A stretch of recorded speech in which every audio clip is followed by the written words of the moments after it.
Qin Shi Huang became the first emperor of China in 221 BCE, after crushing the 6 rival states. He accomplished what his predecessors had failed to do for centuries at the time when he was only 38 years old. And he hadn't even peaked yet. There was plenty more that he could accomplish before he kicks the bucket. So in this episode, we are going to look at his astounding achievements and the devastating fall of the Qin Empire at the end of its 15 short years of existence.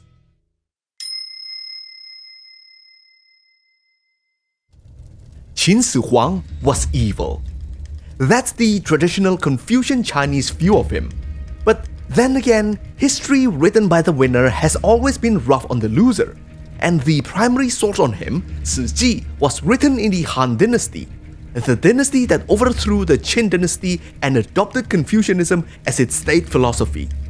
But whether he is evil or not, it is hard to deny his many great accomplishments, which admittedly came at the cost of countless possibly innocent lives. Militarily, he greatly expanded the Qin Empire to the north and south. In the north, he defeated the Proto-Mongol Xiongnu and reconstructed the Great Wall with convict labor. The different sections of the Great Wall were actually built by the various states Qin had conquered in the past, and what Qin Shi Huang did was extending and connecting them, so he did not actually start from scratch. To the south, he constructed the Lingqiu Canal and used it to supply and reinforce his troops for their conquest of the various Baiyue tribes in southern China. The Baiyue were a collection of different Yue people with their own distinct cultures, and they were related to the Vietnamese. The word Yue is pronounced Viet in Vietnamese, and Vietnam means southern Yue.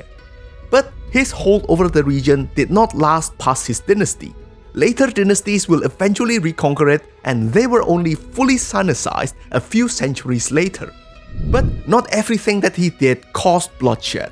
He had his chancellor, Li Si, standardize the various systems: writing, measurement, currency, and even the length of chariot axles.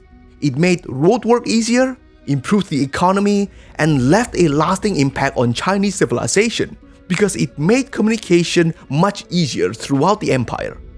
Whatever local dialect they speak, they can still communicate through writing.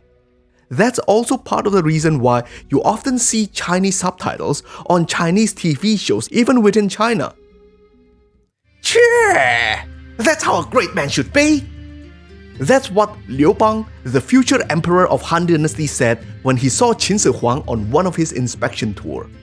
Wow! Back to work, laborer! Okay. Now that he had achieved practically everything, he turned to face the ultimate challenge. He will try to conquer death. Death was a specter that had constantly haunted Qin Shi Huang throughout his life. He is often described as paranoid, but is it fair to call him that? The definition for paranoia is unjustified suspicion and mistrust of other people. But in his case, I think it is fair to say that his fears were completely justified. Look at his grandfather. He only reigned for 3 days before he died. His father only 3 years. So the moment he was crowned at the age of 13, they had already started building his tomb. Oh well, might as well start now. His life was full of intrigue. In his youth, his own brother launched a revolt against him. Then his mother let her secret lover stage a coup against him. Later in his life, he also experienced 3 nearly successful assassination attempts. The first one was by an assassin sent by his childhood friend. The second was a lute player, which he had only mercifully blinded for being a friend of the first assassin. He missed. The third one happened after he unified China. Zhang Liang, a noble from the former state of Han and the future strategist of Liu Bang, hired a strongman to throw a massive hammer from above to crush the emperor's carriage. But they got the wrong one because he traveled in one of 3 identical carriages. What? He is not dead yet? How long am I supposed to keep building his tomb? Well, if Joe Convict Labor here knows about what the emperor was trying to do, he would flip. Qin Shi Huang was trying to gain immortality. He commissioned alchemists to acquire the elixir of immortality for him. But he was getting conned all the way. One of his alchemists, Shifu, claimed that there were immortals living on the spirit mountains of Penglai, Fangzang, and Yingzhou who could help him gain immortality. All he needed was just a tons of resources and a few thousand virgin boys and girls as attendants. On his first sea voyage, he blamed his failure to a giant sea creature which impeded his progress. The emperor responded in a very predictable manner. He sent a boat full of archers to kill it. So, on the second trip, he just sailed away and never returned. Legend says that he ended up escaping to Japan. Japan actually quite liked the meme and embraced the legend. At Kumano, there is a garden dedicated to him, and Qin-era coins were found nearby. But did that really happen? Well, I guess we can explore this in a future video, but for now, let's go back to Qin. Being deceived really sucked.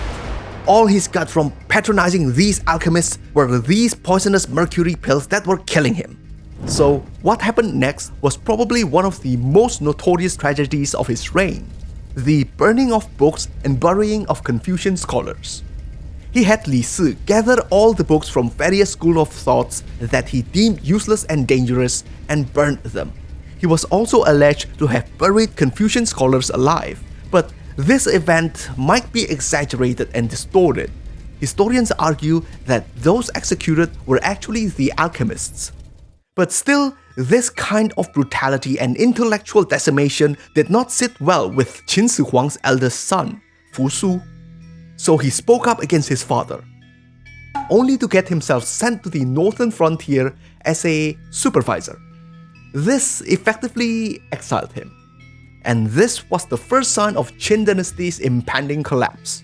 Qin Shi Huang no longer valued talents and abilities like he used to. But it is kinda easy to understand why he became like this. So many people he had trusted lied to him and betrayed him. And this change of attitude resulted in the rise of sycophantic individuals like Cao Cao, the man responsible for the wrought and final destruction of Qin. On 210 BCE, Qin Shi Huang died while conducting an imperial tour. Among those present was his chancellor Li Si, imperial carriage officer Cao Cao, who might also be a eunuch, and his 18th and youngest son Huhai. Not wanting to encourage a power grab and possible rebellion, they conspired to keep his death a secret for 2 whole months until they made their way back to the capital. Oh, the emperor is dead? Finally! Can I go home now? No. I swear, I won't tell anyone where the tomb is located. Really. No! Since they were already conspiring, they thought, why stop there? Let's make Huhai the new emperor. This fits their agenda too, because Li Si and Cao Cao hated Meng Tian, Prince Fu Su's favorite general. If Fu Su became the new emperor, they might lose their power. So, they forged an edict from the deceased emperor and ordered Fu Su and Meng Tian to commit suicide. Not knowing that it was a ruse, they complied. And so began the Purge. Under Cao Cao's guidance, Huhai killed all of his siblings and anyone who showed any sign of disloyalty towards him, regardless of their prior merits or abilities. So many of the capable ministers and generals were killed.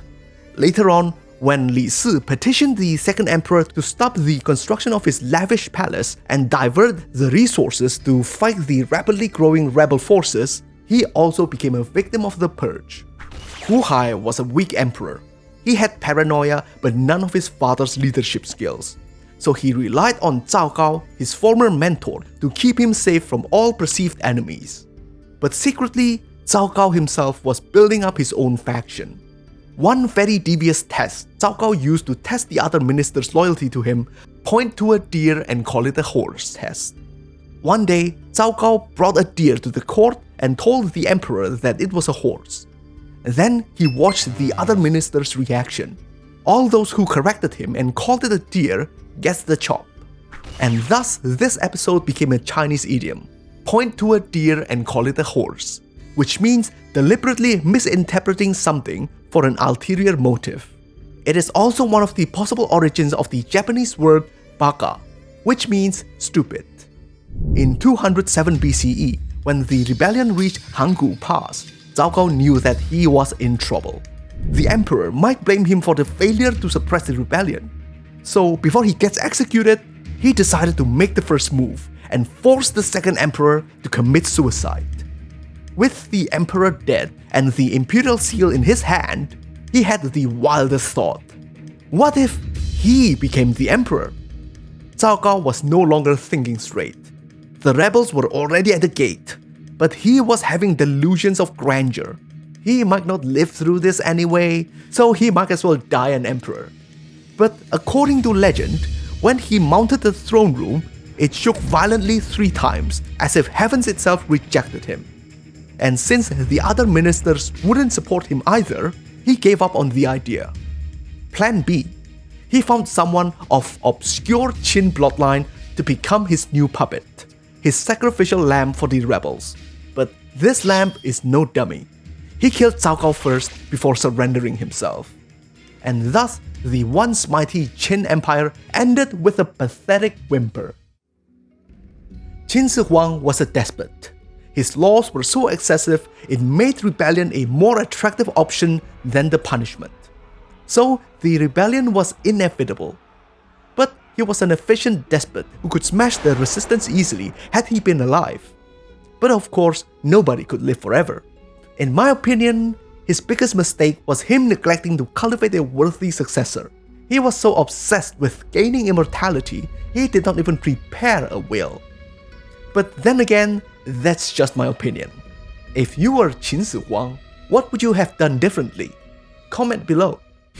The next dynasty series I will tackle is the Han Dynasty. So if you want to know how a local scamp rise to become the emperor of one of the greatest dynasties in Chinese history, then subscribe and press the bell button.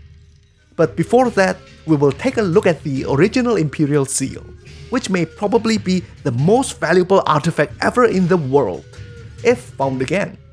By the way, if you liked the video, give it a thumbs up and comment below. It will ping the algorithm and help share some of that history love with the rest of the world. Until next time, stay cool, my bros!